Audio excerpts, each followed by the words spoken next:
Welcome to the Queer Confidence Podcast, the podcast to help you become your most confident queer self. I'm your host, he, she, they, Coach Alex Ray, and I haven't always been this confident. In fact, I used to be super insecure. And through this show, I want to share with you what's worked for me, my clients, and my guests so that you can become more confident. Hello, my unicorns. How are you? Welcome back. Today, we're going to talk about how to disappoint a friend and all the shame and guilt and worry and all that garbage that comes with it. Oh my goodness. So this topic is something that I wanted to talk with you about today because I had to do it not that long ago, and it was really difficult. Like, shit, I wanted to poop my pants. It was so uncomfortable.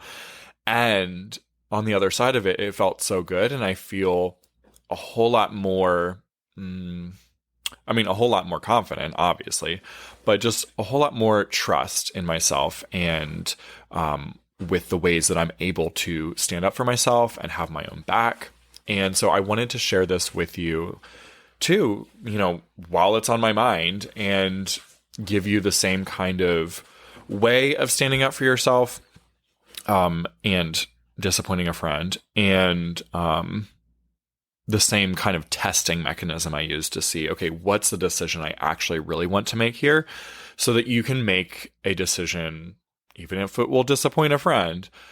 You can make that decision from a place that ends up with you feeling good and growing your confidence and feeling more solid and able to have your own back, and less like, oh, I just picked it because it seemed like the thing I was supposed to do because, I don't know, I'm just supposed to like relentlessly stick up for myself and do whatever the fuck I want no matter how many people I piss off. Like, that is not what I'm trying to recommend anyone does. So let's dive into this.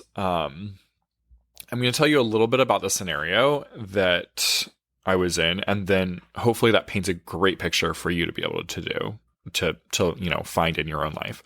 So, I was at this weekend event recently for a friend, and I was so excited to go there, for them originally because, this weekend event was like a big deal to them, and I really wanted to do that for them. It was going to be great. Excitement, right? But as it got closer, I realized that I didn't really want to go, but I felt obligated to go for them. I wasn't going at all for myself, right? I honestly wouldn't have traveled in this way. I wouldn't have scheduled or planned this kind of event for myself. It was really an event that I was going to out of the desire to please the friend and be there and show up for them. Now, sometimes that's a great thing. Sometimes it's not a great thing, right? You honestly need to make the decision, and as always, right, you get to decide at the end of the day whether it's for you or not for you. But I'm thankful for my friends when they've made sacrifices for me and done things that they don't quite want to do, because the desire to show up and be there for me was greater than the desire to not do whatever the thing was that I invited them to, right? So in this case, that's how it started out. And I was like, okay, you know what? I would rather show up for my friend than like that desire is stronger than the desire against doing this weekend getaway. So anyway, I ended up going, and partway through the weekend was no longer like enjoying myself at all. It was like the discomfort of everything going on was far outweighing what I felt I had capacity to show up for my friend for. So that's a really convoluted and confusing and very vague way, because I don't really want to share who or the extreme details of this, but basically the scales tipped, right? And I no longer was able to really follow this, what felt good, or like yeah, it didn't feel good anymore to show up for them. It now felt like, okay, I'm like cutting off my own hand to help out a friend. And that is not, not a recommended. I mean, it's pretty fucking obvious, right? Whereas before going, it felt like, okay, this is just like an inconvenience, and an inconvenience is totally worth it to show up for a friend. Now it feels like I'm actually causing myself pain and harm and a lot of emotional issues, if you will, in order to show up for them. So the scales had tipped, and I was really thinking, you know what? We're going to just stick it out. It can be okay. And I noticed this theme a lot with all of you wonderful unicorns who are into any kind of self-development. You like to search for how you can be the solution to any problem. I want to remind you, it's okay sometimes to just decide that actually the problem is like outside of you and you can't think your way through it. You just need to leave. And we hit a point during this weekend event where I was like, I can do it. I can push through. It's going to be fine. I'm halfway through it. It's going to be okay. And I was feeling more and more pain inside, like emotional pain. I was feeling tension in my body. I was feeling like my inner child just throwing a temper tantrum, feeling rejected. If y'all haven't listened to the inner child episode, that is one of my favorites. Go back and listen to that one, connecting with your inner child. So good. But anyway, the more that I ever develop this relationship with my inner child, the more I hear them speak to me. I also feel like I have two inner children. One's like a feminine inner child and one's a masculine inner child. And anyway, they're upset. They're feeling hurt. They're feeling not spoken up for. Just as like a child needs their parent to stick up for them when they're in a dangerous situation or when someone's kind of attacking them. That's the same sensation I get with my inner child. Like my inner child's going, hey, I want you to stick up for me, and you're not. You're being a shitty ass parent, right? So I listened. And then I had kept deciding until that point, right? Decisions are funny. Whenever we make a decision to do something, we do have to keep recommitting to that decision, right? Every day is a commitment to take care of my dog, to be his adopted father. When I adopted him, oh my God, we had his little anniversary recently, and it was 6 years. I've had him for 6 years. Gideon is such a great dog. I love him so much. Anyway, I made a commitment to take care of him 6 years ago, and every day is a recommitment to that decision. And sometimes I'm like, oh my God, why am I doing this? Love him so much, but sometimes he's a handful, right? It's the same with any decision that we make. Whether or not we are conscious of it, we are continuing to keep recommitting over and over again to that decision. Every time we continue to do things that are in line with that decision we made months, weeks, years ago, we are still recommitting, redeciding. So in this scenario, right, I'm sitting there and I'm going throughout the weekend and I'm redeciding. Every time that every moment that I am not getting in my car and leaving is a recommitment. And when I was feeling this strong urge from my inner child, like, I feel unwell, get me home, I decided, you know what? I think it's time to no longer do any more kind of mental gymnastics on myself in order to show up for my friend. It's now time to show up for my inner child because it has now become harmful to me. Showing up for my friend has become harmful to me and my relationship with myself. And so I decided in my mind, okay, we're going to leave in just a couple hours. We're going to stick around for this, that, and the other. And then I'm going home. The moment I've made that decision, I felt an immediate relaxation in my body and in my mind. It was like a crack in a dam, and water is just rushing out. It's just feeling release. So good.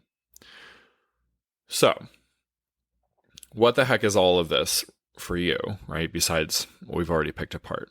Well, I just want you to think about everything that you do. There is a gray area between, are you doing this for you or are you doing this for others? Everything you do is both, honestly. Even when you're doing things for others, let's be honest, you're doing it for yourself, for maybe how you'll think about yourself in a positive way, maybe how you think other people will think about you. If other people like you, then you'll like yourself more. Okay, so you're doing it for other people to like you, which is really also helping you like you. Look, they're one and the same. But taking a look at these scales of, okay, is this more for them or more for me? And is there a point at which it starts being harmful to them or to me? When you make a decision, to go with it until you notice, don't think it's working, right? And to know that you're allowed to redecide at any time, because you really always are redeciding. If you're sticking in with a decision that you made, you're always redeciding on it. So you also could redecide that you're not going to stick with it anymore.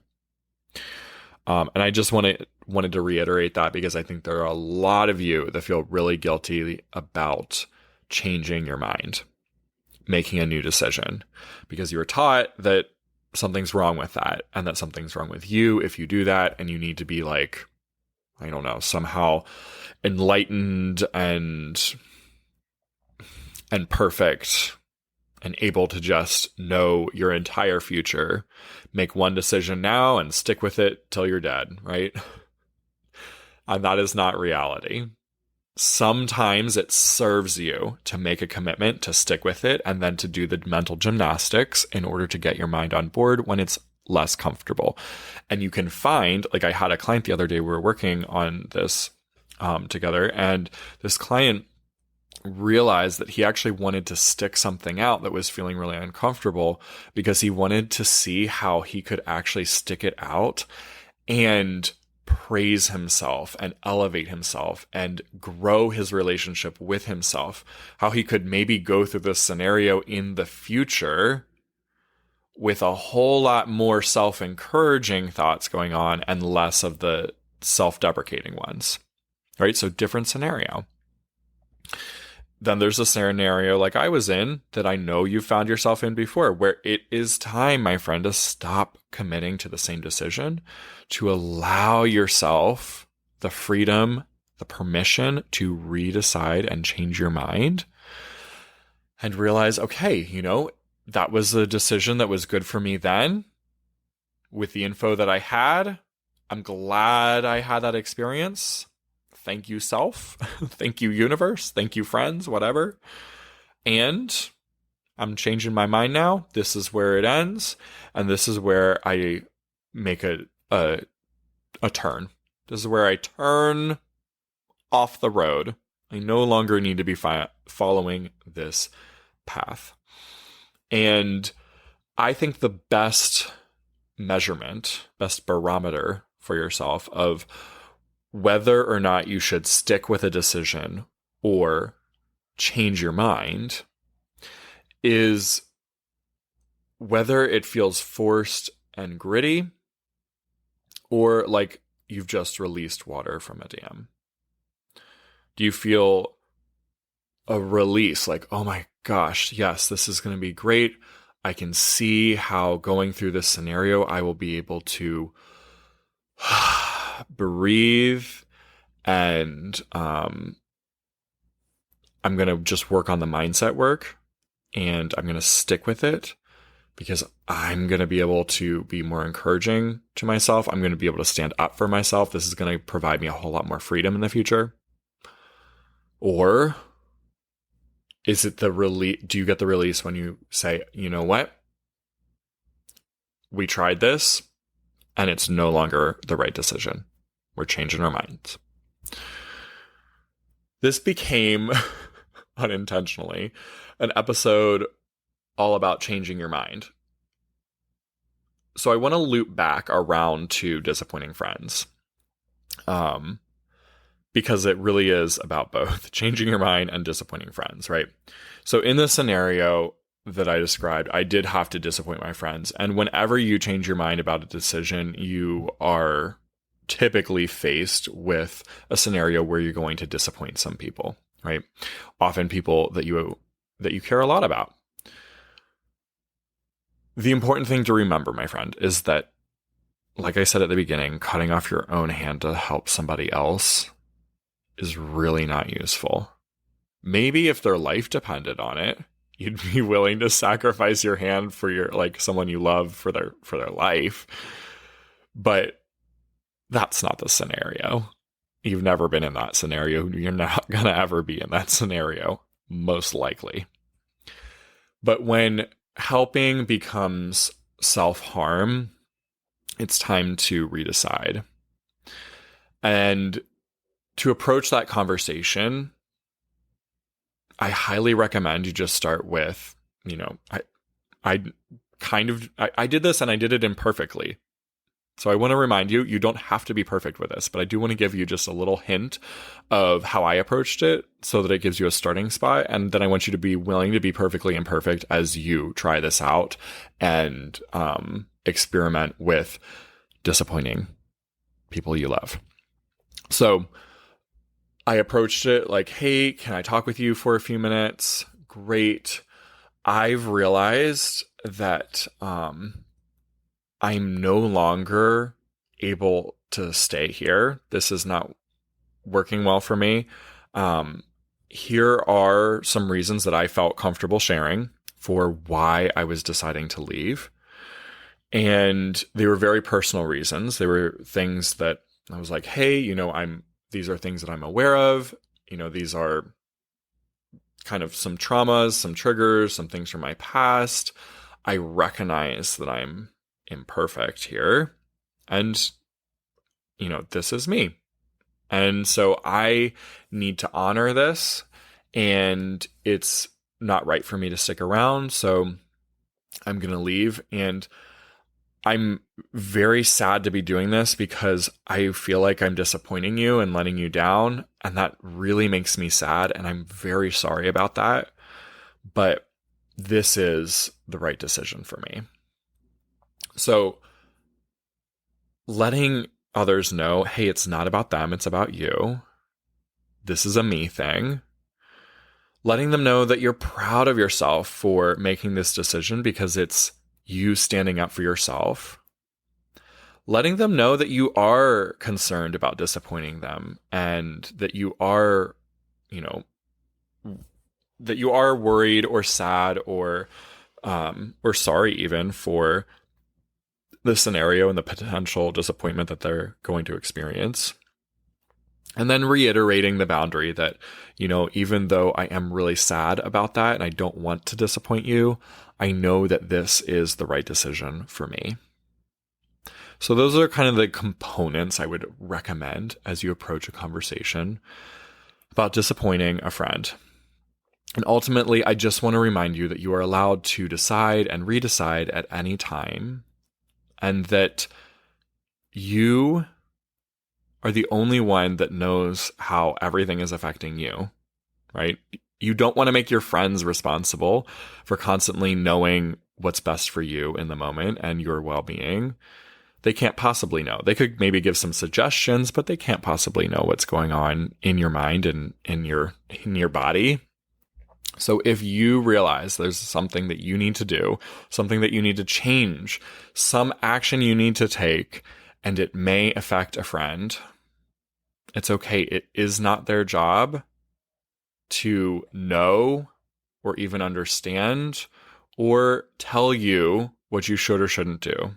Just like you can't possibly manage all of their disappointments, etc. So, let your friends be disappointed. Stand up for your inner child who needs that strong parent to be there for them. I always find it's more helpful to me when I think of me fighting for my inner child than me just like doing it because I want to. Right? It's kind of like I get to stick up for someone else. That someone else is still part of me, but it feels like someone else. And go with it. It's gonna be scary.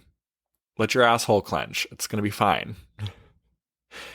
And as I've said before here, right? Just as we talk about in that simple 3-step process, the very first 3 episodes, right? Being willing to be uncomfortable, take action, and have your own back. The more you do this, the more you prove to yourself over and over again the things that felt scary, like they were going to kill you, you didn't die from, and now you have a deeper self-trust on the other side. And that, my friend, is what happened to me after the scenario. I felt worried, that discomfort ahead of time. I took action. I had the conversation, though I was so uncomfortable. I had my own back. I said what I needed to say and set a firm decision that I was going to leave. And I felt so much more connected with myself on the other side, and so much more like, wow, I really blew that up into something way bigger than it was. The friend didn't freak out at me. The friend doesn't hate me that I know of. We're going to be fine. And like, ultimately, I'm alive. I'm okay. The world did not end.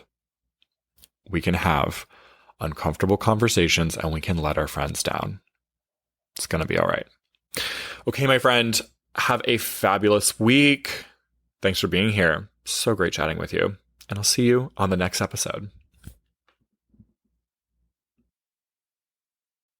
If you enjoyed this episode, don't keep it to yourself. Share it with a friend so they too can become more confident. You can also help more people find the show by leaving a 5-star review wherever you listen. And if you want to become a more confident queer with support from yours truly, head to CoachAlexRay.com or use the link down in the show notes. I'm looking forward to working with you.